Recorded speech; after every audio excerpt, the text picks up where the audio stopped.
Hello, welcome back. If you're new here, my name is Douglas Johnson. I am a certified yoga teacher, kirtan artist, ordained minister, amongst other things, human being, person. Anyway, today I wanted to share a little bit about some recent insights that have come to me coming out of my dark night of the soul. Before I do that, though, I do want to thank my patrons on Patreon. They are really the ones that sponsor and make these talks possible and make it possible for me to share these talks online without charging a fee or simply not doing it.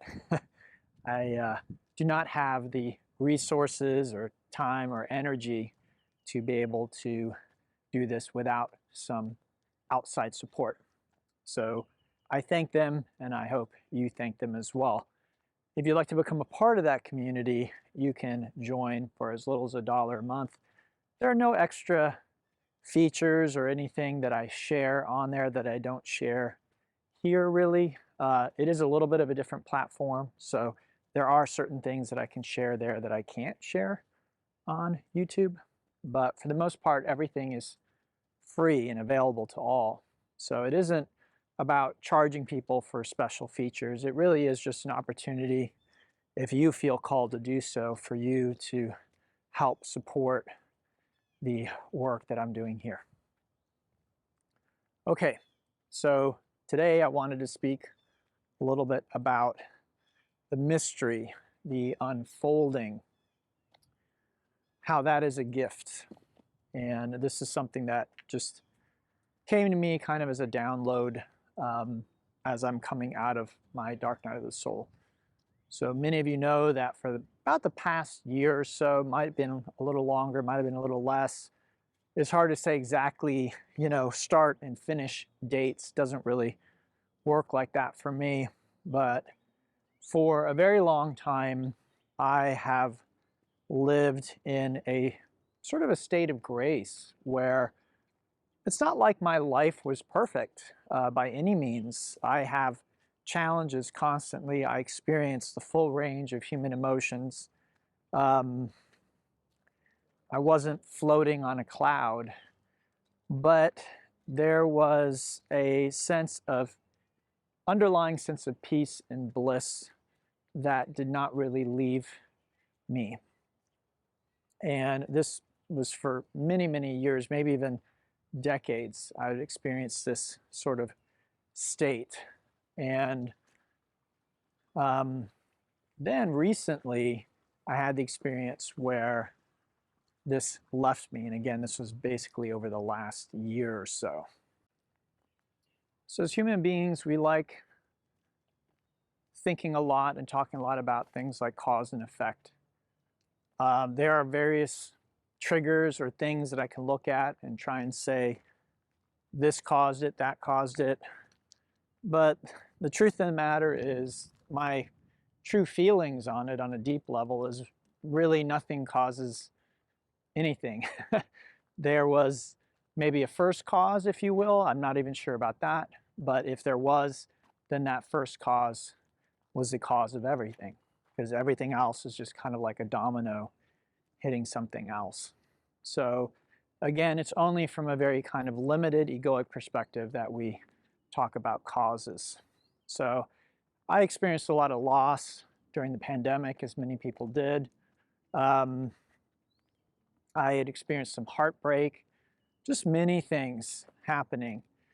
But again, as terrible as these things might sound, my experience with spirituality has been that there's no event like heartbreak or loss of a loved one or death or illness even. There's no event that needs to cause us to feel disconnected from spirit. So that's why I'm very reluctant to ascribe it to any kind of event or person or thing that happened to me, because in my experience, events and things like that don't necessarily cause a dark night of the soul.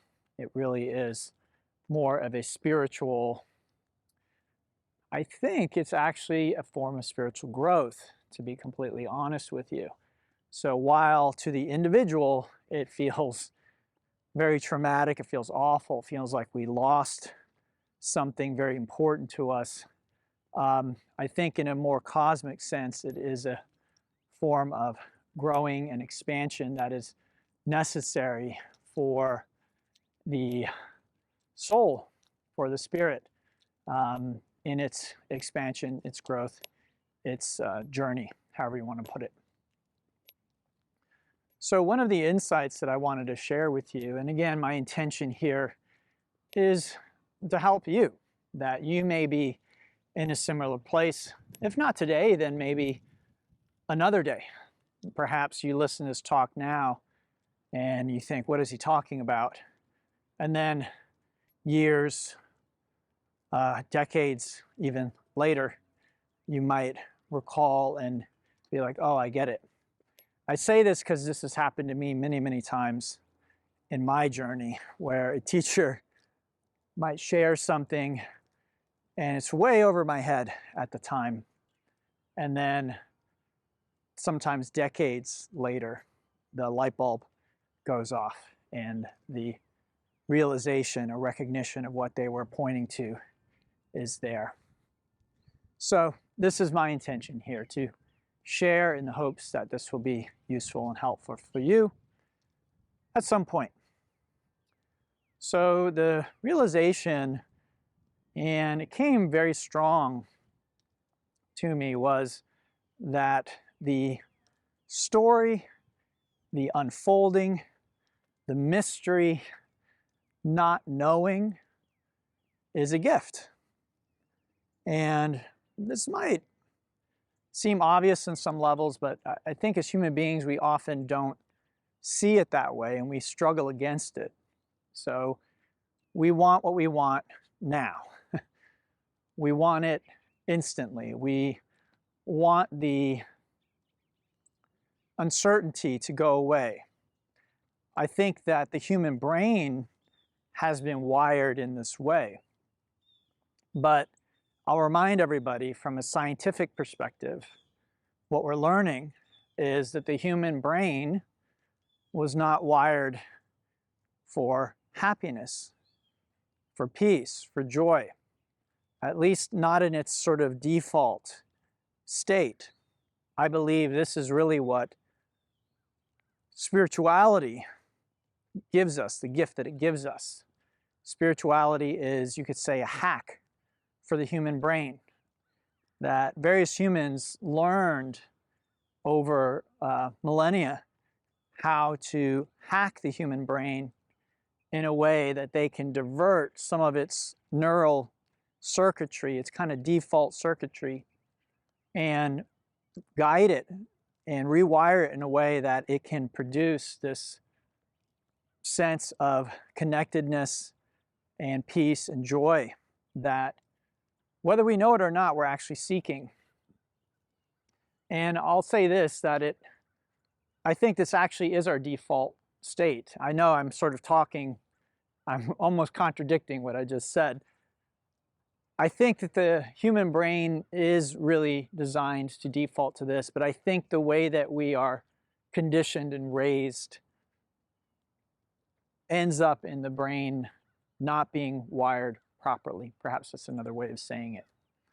So great teachers have learned, spiritual teachers have learned how to hack into the brain, the mind, and to condition it and rewire it so we can actually see reality more how it is, rather than according to human conditioning and human preference. And oddly, this tends to lead to a very deep sense of peace and joy, even though on the surface it feels like you're giving up.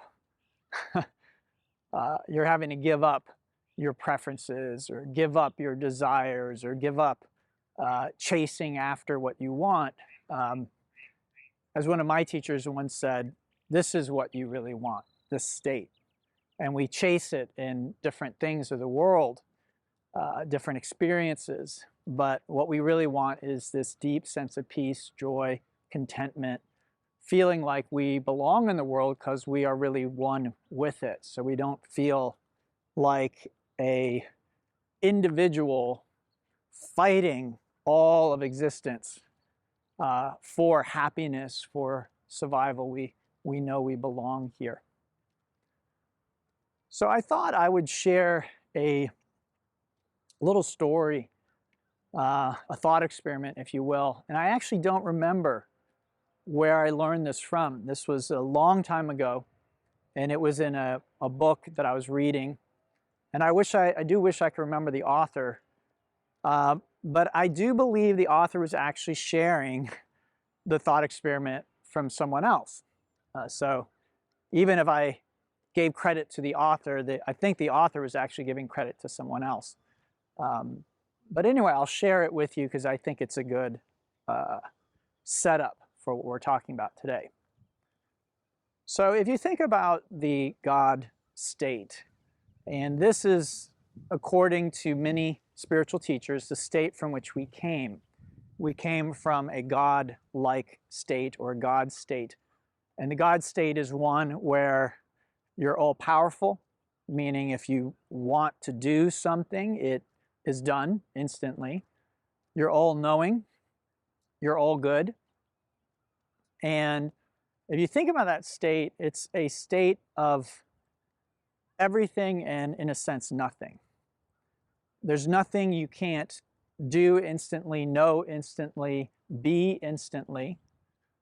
And in that, there is no sense of mystery. There is no story. Everything just appears instantly. And in a sense, you can think about maybe like colors. If you took all the colors and you mix them up, you end up supposedly with brown or black or something like that. Or at the other end of the spectrum, so I'm talking about paints, but if you take all spectrum of light and mix it together, you end up with white.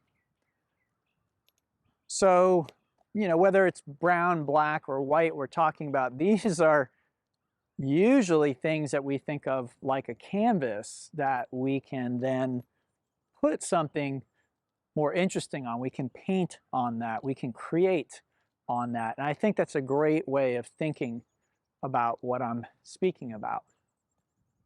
So in the God state, everything is known. There's no mystery.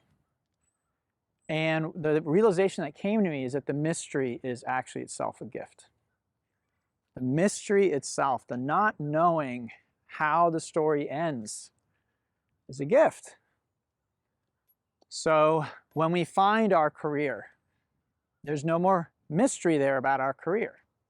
When we find the love of our life, there's no more mystery there about who the love of our life will be. Whatever it might be, whatever phase of life, when we find our first house, there's no more mystery about where we're going to live. It really, now I'm exaggerating, of course, because there's mystery built into life. And again, as humans, we often resist and try and eliminate this, right? We try and buy insurance and find ways of making sure that everything is going to be okay. But again, the assumption is that if there's any disruption, then that is a bad thing. It's not a gift. And what I'm sharing here is that actually the disruption to our plans, the mystery of how things will unfold, is actually a huge gift. So the thing I wanted to share from this book that I was reading is they said, imagine that you're in the God state. You know everything, you are everything. Nothing is not possible to you instantly. Nothing is not known to you instantly. And there was a button that said forget on it. And the implication was if you hit that button, you would forget who you were and what you were. And you would not know you had all these powers. You would essentially be in the state we're in, where you feel like things are mysterious and things are happening to you rather than you are creating those things. And this is something that's talked about quite a bit in manifestation, that is, you are actually creating everything in your experience, not on a conscious level, but on an unconscious level.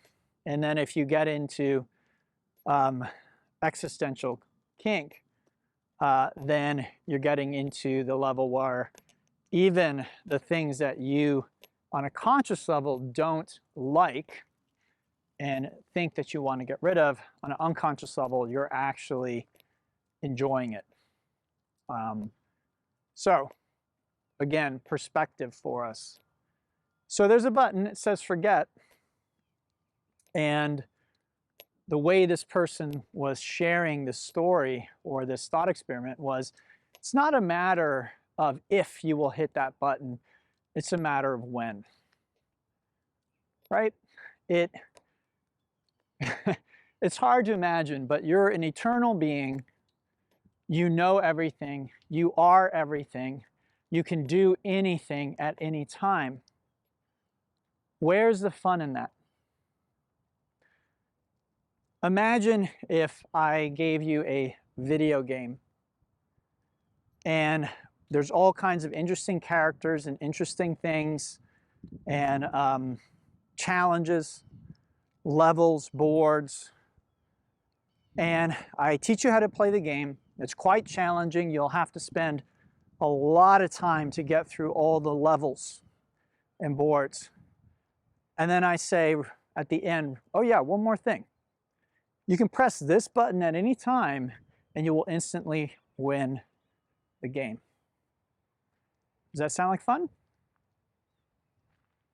At any time you can press this button and the game will end. You'll go right to the end and you'll see the end screen and you would have won and beaten the game.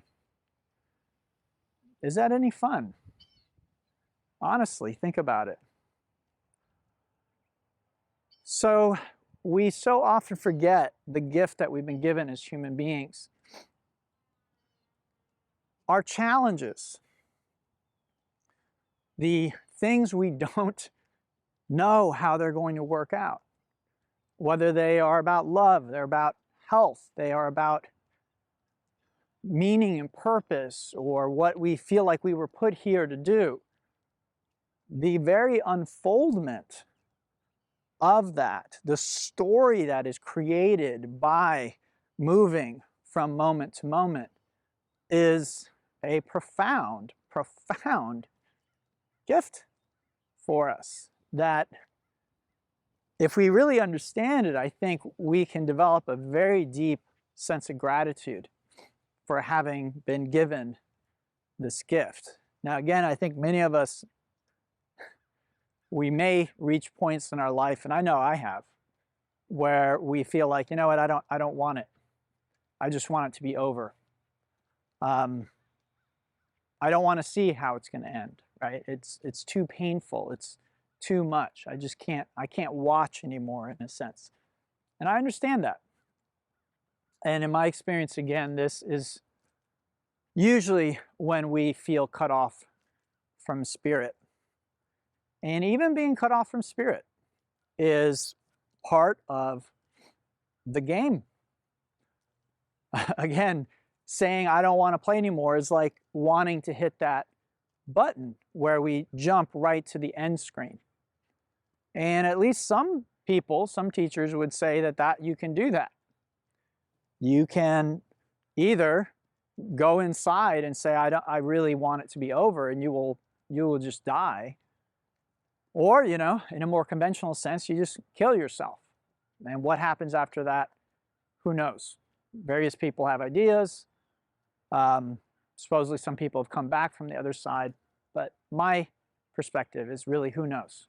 I can't say for certain until I am dead. And once I'm dead, I'm dead. I probably can't come back and tell you. Again, there's all kinds of ways that people say that they've done this, visitations and near-death experiences. for all we know, a near-death experience is different than death. Again, for all we know. I just, who knows in reality? Who knows, really? So the mystery, the story, the unfolding of your story. So where are you in your story? That's a gift, that mystery. The fact that you don't know how it's going to end. That is itself a gift. And again, as a human being, the mind, the brain, if you will, is just trying to jump to the end. It just wants to know that everything is going to be okay because it's afraid. And this is part of its job. We don't need to get frustrated or upset that we have a human brain. In fact, I think that human brain is the filter that makes this possible, makes this interesting. It just needs to be adapted, or it needs to be trained to interact with the unfolding, to see it in the right way, so that the unfolding can be enjoyed, so that we can sit back and enjoy the way things are coming our way and the unfolding. Now, related with this, but I don't think I'm going to talk about it today, I think I'll save it for another talk, is the story or meaning that we give to things. This is extremely powerful in terms of our well-being and how we feel about the unfolding of our lives and our events. We don't tend to realize this, but we can give different meanings to the same events or circumstances, and then this changes the way we see what's unfolding, the story that we're telling ourselves. So we can tell ourselves a good story, we can tell ourselves a bad story, we can tell ourselves a scary story, we can tell ourselves a very enlightening or loving story. Again, really is up to us. We have that freedom. As much as it might seem like we don't, it really is up to us, the story that we want to tell ourselves about the events in our lives. Are we telling ourselves that we're strong enough to meet any challenge? Are we telling ourselves that we're a victim? This will very much change how we see and experience our life, the events, also ourselves and our own capacity and our own power. So the last thing I want to say about this is the gift of the human life or the human experience. So I think most of us hear or understand or have been told that life is a gift. Well, at a certain point in your spiritual journey, you may realize that life is really all that there is, that death is not the opposite of life, but rather death is the opposite of birth. So we can be born into a perspective, and we are, as human beings, born into a limited perspective. And again, depending on our experience, we might feel like that is a curse and not a blessing. So I want to take that saying life is a gift and just kind of look at it in a little bit of detail. What I mean by this is human life is a gift. And what I mean by this is, again, the mystery, the unfolding, time. In the God state, there's no time, future, past, any moment, any place can be experienced, any reality. This is what the God state is about. So the fact that I can't do that, it might sound great, again, as a human being, until you realize that if you're an eternal being, experiencing all states and all perspectives at once, It's like a white light. Wouldn't you rather watch a play of light and dark on a silver screen that we call a movie, where something unfolds, rather than I project a white light onto the silver screen and you just watch that? I mean, just be honest with yourself, okay? So the gift that God or eternity or you, depending on how you want to think about it, gave to yourself is this limitation of time, space, limited perspective. So human life is a gift because of the limitations of our ability to experience moments in time rather than everything all at once. So all this is to say, enjoy the unfolding, enjoy the story. What is your story? I don't know. But as human beings, we find ourselves watching tragedies, comedies, romance, drama, thrillers, horror, all different aspects of life, the play of life. And we seem to be able, at least different people are able to enjoy each of these different genres, different human beings. Okay, you may not like horror films, but somebody does. You may not like romantic comedies, but somebody, a human being, does. So again, these are things that we know as human beings can be enjoyed in some form or another. So whether your life is a comedy or a tragedy or a drama or a thriller or all of the above, can you enjoy the process? Can you enjoy the unfolding? Can you enjoy the mystery? And I'm not here to tell anybody what to do. Again, I'm just sharing from my own experience and perspective.